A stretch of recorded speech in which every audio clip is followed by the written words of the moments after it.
Hi hello అండి. నేను మీ జ్యోతి.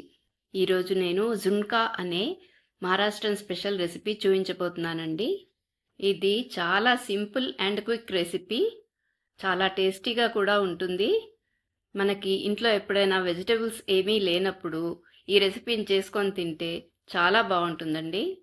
ఇది ప్రోటీన్ రిచ్ రెసిపీ కాబట్టి రెగ్యులర్గా కూడా చేసుకొని తినేయచ్చు. ఈ రెసిపీ జొన్న రొట్టె, పుల్కా, చపాతీయే కాదండి, రైస్తో కూడా చాలా బాగుంటుంది. మరి ఎలా తయారు చేయాలో చూసేద్దాం రండి. ముందుగా స్టవ్ పైన ప్యాన్ పెట్టుకొని అందులోకి 2-3 టేబుల్ స్పూన్లు ఆయిల్ వేసుకోవాలి. ఆయిల్ బాగా వేడైన తర్వాత ఒక హాఫ్ టీ స్పూన్ ఆవాలు వేసుకోవాలి. ఆవాలు చిటపటలాడాలండి. ఆవాలు చిటపటలాడితేనే ఆ ఫ్లేవర్ అంతా ఆయిల్లోకి వస్తుంది. ఆవాలు బాగా వేగిన తర్వాత ఒక హాఫ్ టీ స్పూన్ జీలకర్ర కూడా వేసుకోవాలి. జీలకర్ర కూడా చిటపటలాడాలి.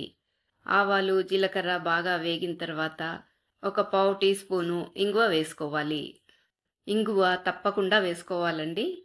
ఇంగువ డైజెషన్కి చాలా మంచిది. తర్వాత ఒక టేబుల్ స్పూన్ చిన్న చిన్న ముక్కలుగా కట్ చేసుకున్న వెల్లుల్లిపాయల్ని వేసుకోవాలి. ఈ స్టేజ్లో మీరు కరివేపాకు రెబ్బల్ని కూడా వేసుకోవాలనుకుంటే వేసుకోవచ్చు. ఇప్పుడు వీటన్నిటిని 30-40 సెకండ్స్ వరకు వేపుకోవాలి. కొద్దిగా వెల్లుల్లి ముక్కలు రంగు మారాలన్నమాట. వెల్లుల్లి బాగా వేగిన తర్వాత ఒక కప్పు బాగా సన్నగా తరిగిన ఉల్లిపాయ ముక్కల్ని వేసుకోవాలి. ఉల్లిపాయ ముక్కలు ఎంత ఎక్కువగా ఉంటే టేస్ట్ అంత బాగుంటుంది. ఉల్లిపాయ ముక్కల్ని కూడా బాగా వేపుకోవాలి. ఈ రెసిపీలో ఉల్లిపాయ ముక్కలు వేగడానికే టైం తీసుకుంటుంది. మిగతా అంతా చాలా ఈజీ అండి రెసిపీ. కాబట్టి ఖచ్చితంగా ఉల్లిపాయ ముక్కల్ని ఈ స్టేజ్లో బాగా వేపుకోండి. చూశారు కదా, ఉల్లిపాయ ముక్కలు బాగా వేగిపోయినాయి. ఇప్పుడు ఇందులోకి ఒక పావు టీ స్పూన్ పసుపును వేసుకోవాలి. ఇంకా 3/4 టేబుల్ స్పూన్ కారం కూడా వేసుకోవాలి. నేను ఇక్కడ 1 టేబుల్ స్పూన్ కారం వేసుకుంటున్నాను. కారం తక్కువ తినే వాళ్ళైతే 3/4 టేబుల్ స్పూన్ కారం మాత్రమే వేసుకోండి.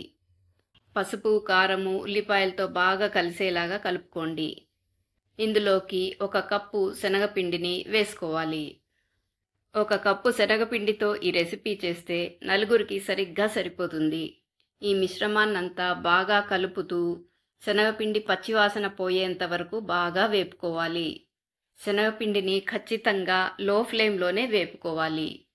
దీనికి సుమారు 5-6 నిమిషాలు పడుతుంది.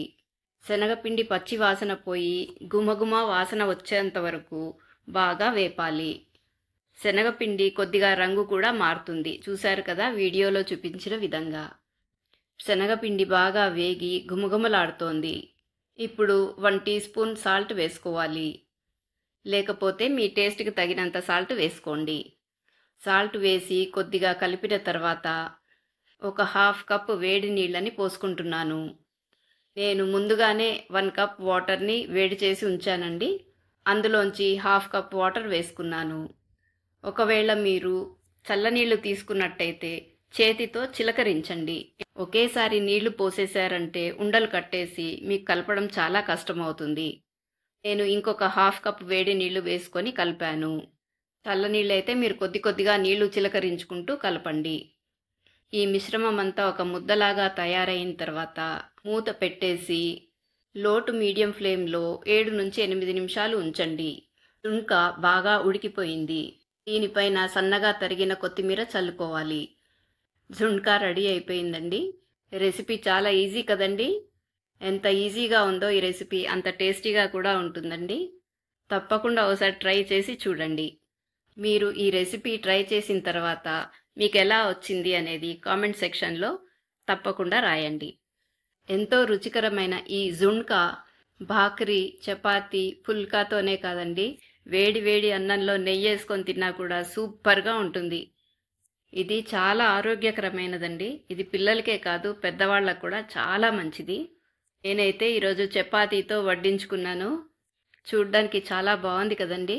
నేను టేస్ట్ చేశానండి, అద్భుతంగా ఉంది. మీరు కూడా ఈ రెసిపీని చేసుకొని తిని ఎలా ఉందో తప్పకుండా ఫీడ్బ్యాక్ ఇవ్వండి. ఈ వీడియోని లైక్ చేసి సబ్స్క్రైబ్ చేయడం మర్చిపోకండి.